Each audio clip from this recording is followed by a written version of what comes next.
Welcome to Beyond Sunday at Seymour Heights, a podcast created to go beyond the Sunday service experience, exploring some of our deeper questions of our faith and offering additional content from behind the scenes and from the cutting room floor. Today, I'm again joined by lead pastor Harold Keck. And Harold, we are now, I think, like 4 or 5 weeks into the summer series, which seems crazy too.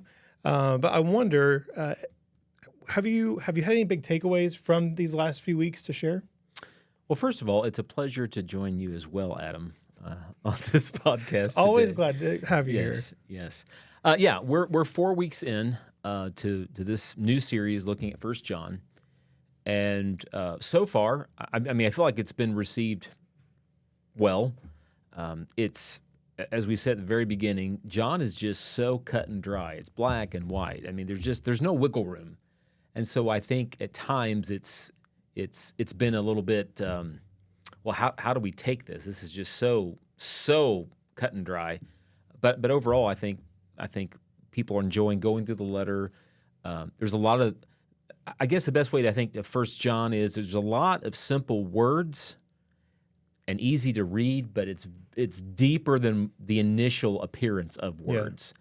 And so I think for some people who like a little deeper study, they have enjoyed it and are kind of dialing into it, and yet the topics, things that we're covering in it, I think apply to everybody. So hopefully everybody's getting something or some challenge from it. Yeah, layers are always fun, right? This is why we talk about the Bible being the living Word of God, right? Because you can read it at face value and receive a message, but then you never know how the Spirit might be working in you that you hear something different this year when you read it versus when you read it 5 years ago. And you're like, I've read that 100 times, but I've never thought like that before. Right. This is just one brand new concept, and that's the beauty of it, no doubt.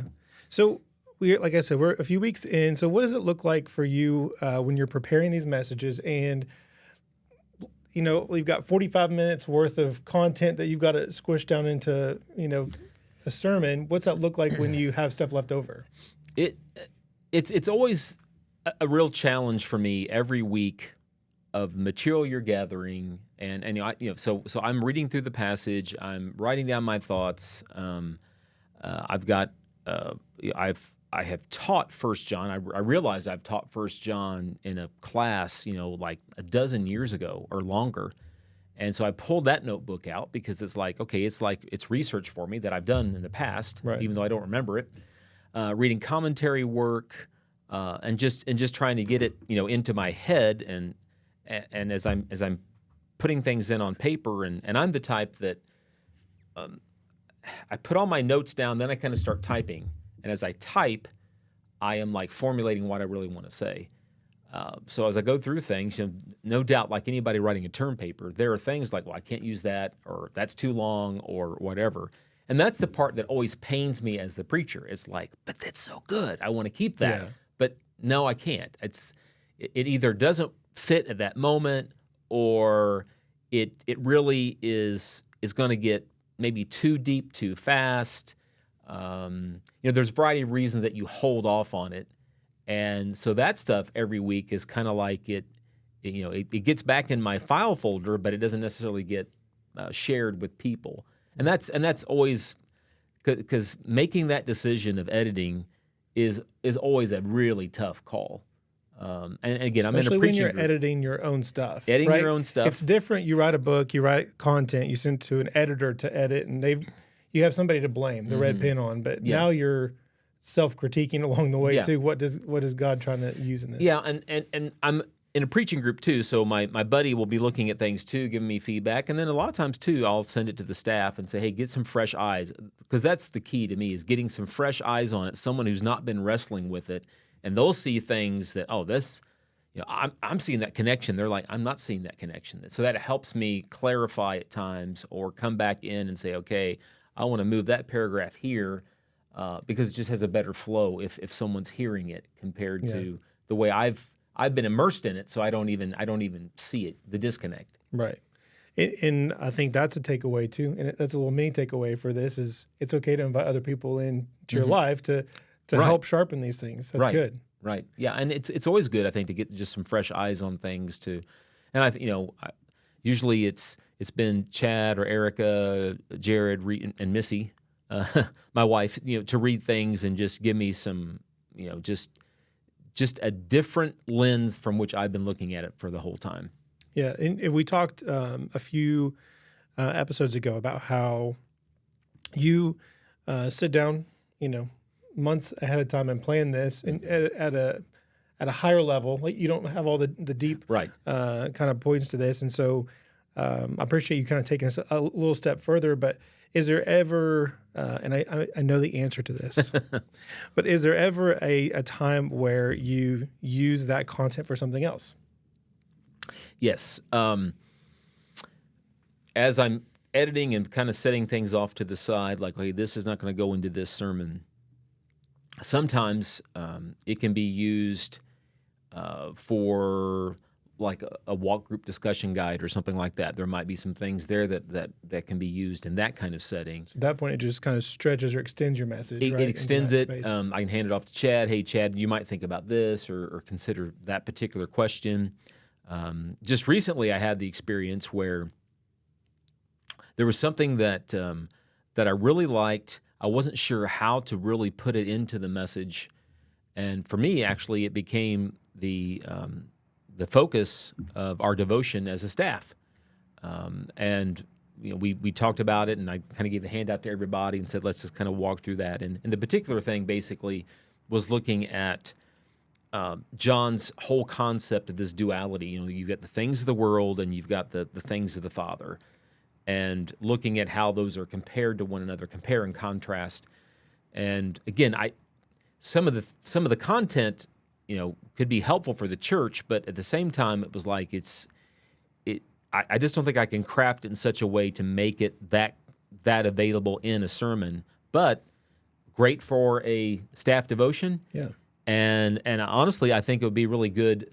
It's part of what we want to talk about today. Is that opportunity to look at something and release it, and some of this information, we want to share with everybody as we make it available. But it's just good to see the contrast of how we sometimes are so, again, immersed in the world that we don't even realize how this is really so different than the things of God. Yeah, there's a couple of these that sting, right? Yeah. which is the point behind putting it together, because it's just a reminder to say, hey, this is on that column, right? And so you split this into two columns, right, as you had shared, and so you have the world, and then you have our Father on the other side, and so it's right. And this really comes to give full credit, although it's hard to give credit. This credit goes to someone who wrote a little book called Embracing. What was the title? Embracing Obscurity. Embracing Obscurity. So it's anonymous. We don't know who wrote it. So you can't give credit. Yeah, I really can't give credit to the book title. But this individual put down, and as we go through some of these, I think our audience will see why it's probably obscure, that they're not wanting attention, not wanting anything. But I think the contrast is really is pretty profound and worth us looking at for a couple of minutes. Yeah. So I don't know how you want to do that, but well, we could do it kind of like we did it with the staff and just kind of read through it. If you want to, I can take the world side and you can take the Father side. You take the worldly side. I figured we could split it down the middle that way. But there's a couple, and I don't know if it's just me or not, but I like to doodles on the paper, and so some of them you're like, oh, that one, like I said, stings a little bit. So things of the world, the focus is on me. And if you're a Christian striving to live for the Father, the focus is going to be on God. So there's right there. It's going to be about me, right, or is it going to be about God? And like you said, John, black or white. Yep. Things of the world, make as much money as possible. So if I'm thinking about things of the Father, I want to give as much money as possible, and realize that I need to be investing in other people, not just investing in myself. Right, and that was one for me to double underline, right? It's just that reminder that it really is powerful to invest what you have in others. There's stories, there's life coming alongside them. That's where we get discipleship, right? Yeah. Living life together. Things of the world. live comfortably. And this was a little bit of a stinger, you know, it's because you think of just American life in general. It is. And I can justify, like, well, we're not as comfortable as the people that live in the mansion down the road, right? With the stables and the fields and all that stuff. But we're still really comfortable compared to so many places. Compared to most of the world, Right. we are, and it's very easy to just rationalize that away. But for the things of the Father, life really is not about comfort. It's about doing hard things now so that we can reap the future, you know, the benefits of the future.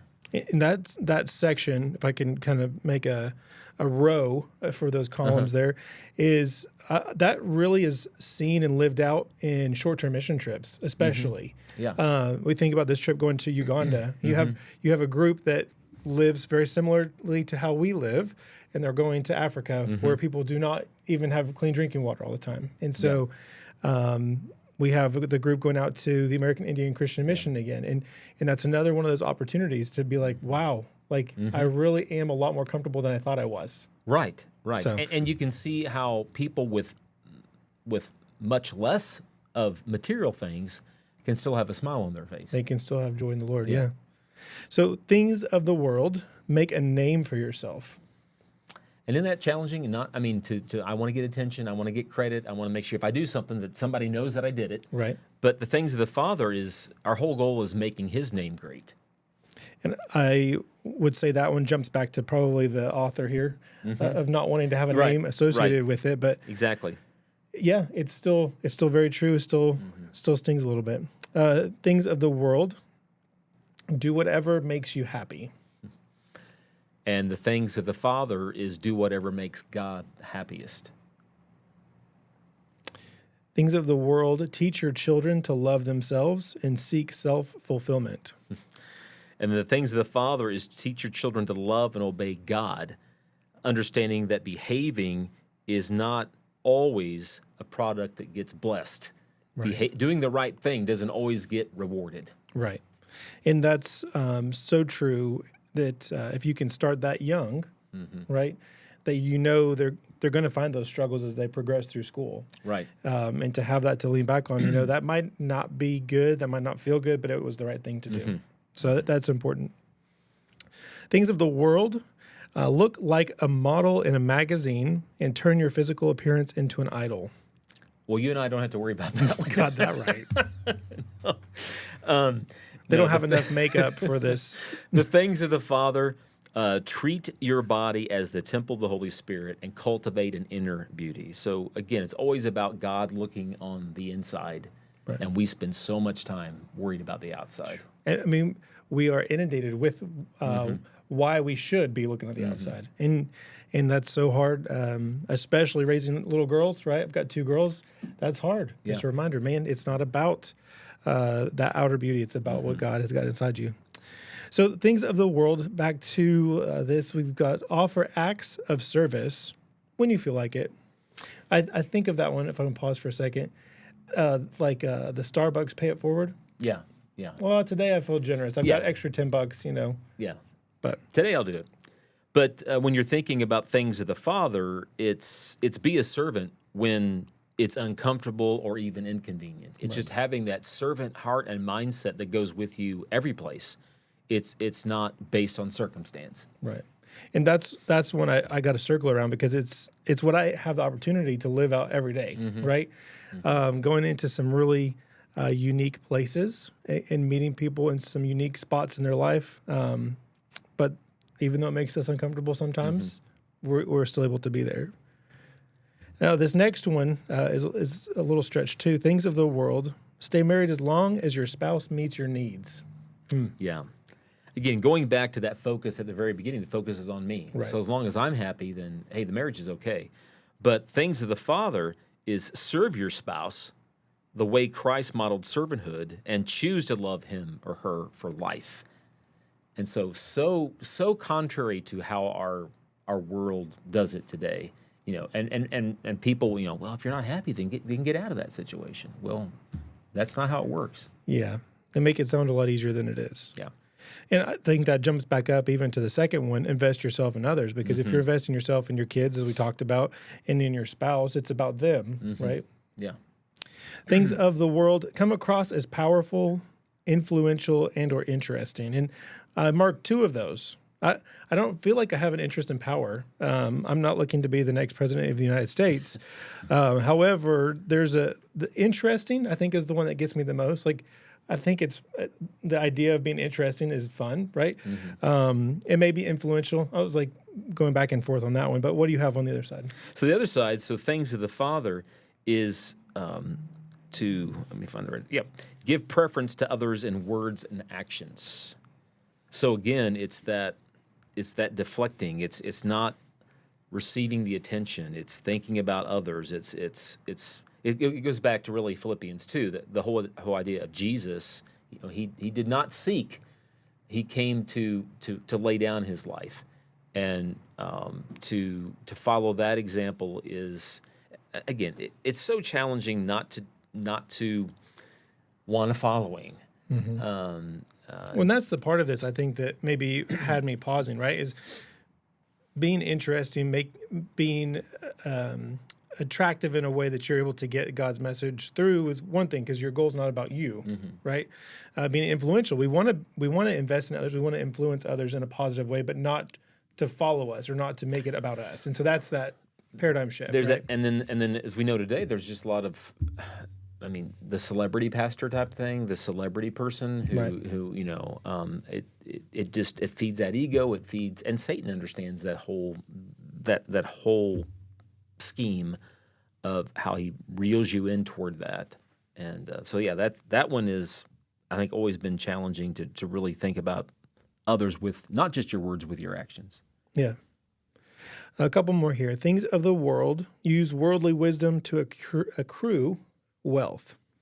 And then the things of Father is to value true wisdom, which ultimately is the fear of God, over anything else you might treasure. Yeah, the breakout there, right, of which is the fear of God. True wisdom, you think, okay, well, I can know everything. I want to be this brilliant scientist or whatever, but really it's the fact that there's somebody beyond me that has full control over my life. Yeah. Things of the world, stay up to date with the fashions. And the things of the Father is just be content to have clothes.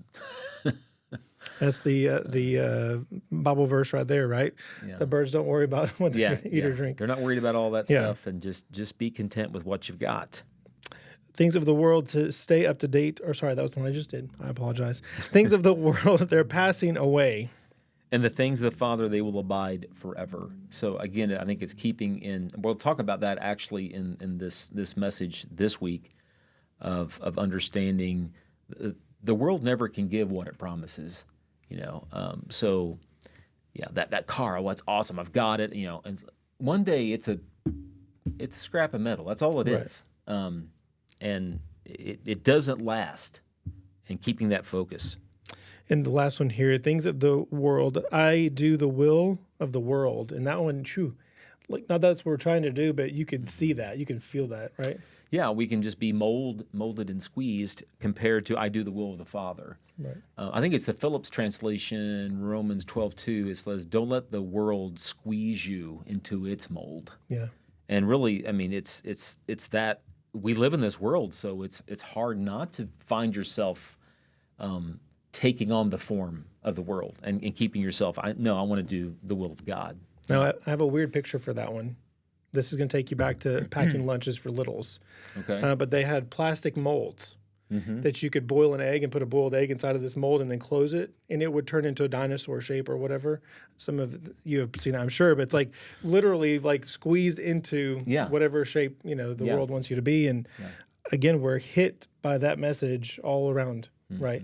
But the truth is that we don't want to do that. We want to do what the Father says to do. So exactly. Well, I appreciate you putting this in a document in a way that we could share it. Like as you said, we're going to try to get that out to share with them. But any other thoughts you think as we're in the middle of the summer series? Of course, it's not too late. Jump on there and check out our reading plan through 1 John. It's available on our app and website under the resources section. Right, because 1 John, I mean, it's 5 chapters. It's not very long. So, we're 4 to 5 weeks in, it's okay. You can start right, and you can catch up in a heartbeat. It's not, they're not long chapters. So I think just getting God's word in us will open us up to hear some of the concepts we're going to be talking about. And,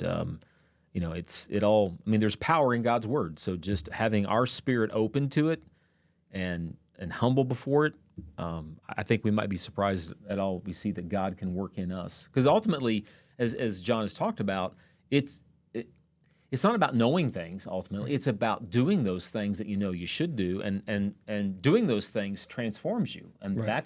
that's ultimately discipleship, right? It's having transformation of our lives. That's what Jesus was always after. That's what he's after today. Yeah, 2,000 years later. Yes, that's good. Well, thank you again for joining us today. And remember that you can change. Change starts with little things, right? Little moments where we can practice our faith, like Harold was talking about, and grow in our relationship with the Lord every day. We look forward to seeing you at church soon, and we'll catch you next time.